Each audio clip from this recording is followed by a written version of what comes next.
ասացիք օրվա իշխանությունը, եթե Հայաստանում իշխանություն լիներ, վստահաբար այն իրականությունը, որը դուք նկարագրեցիք, չէր լինի։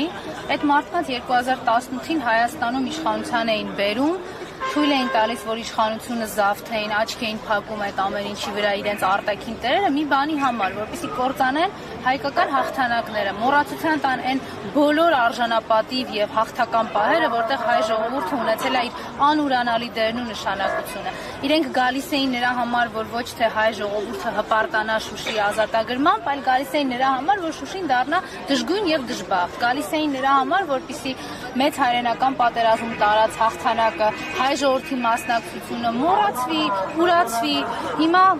Մոսկվայի Կարմիր հրապարակում հենց հաղթանակի շքերթն է, եւ միայն Հայաստանը այնտեղ չունի քայլող, պատվող եւ արժանապատվությամբ ներկայացող զինվորականներին, չի, որտեղ Նիկոլը թույլ չի տվել, որ հայերը եւս մի անգամ հպարտություն զգան, իրենց մասնակցությունը փաստվի եւ հաստատվի մեծ հայրենական պատերազմի ժամանակ տարած հաղթանակում։ Էլ չեմ խոսում մեր հաղթանակների մասին, մարդն ասում է, որ թերություն էր եւ թյուրիմասություն էր Ղարաբաղյան շարժումը, Արցախի ազատագրումը։ Մեր իրականությունն էսպիսին է, այն իրականությունը, որտեղ մեզ թաղել է եւ ուզում է վերջնականապես կործանած եւ թաղած լինի Նիկոլը Դավաճանը, հենց էսպիսին պիտի լինի, մոռացված, ուրացված, անարժանապատիվ եւ իրենց համար դրա համար ցանկացած նման օր հիշատակում, որը հնարավորություն կտա հայ հասարակությանը վերհիշելու այն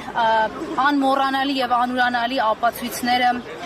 եւս մեկ անգամ ուսումնասիրելու եւ քննելու, իրենց համար սա վախենալու օր է, իրենց համար սրանք ատելի օրեր են։ Դրա համար այնպես են անում, որ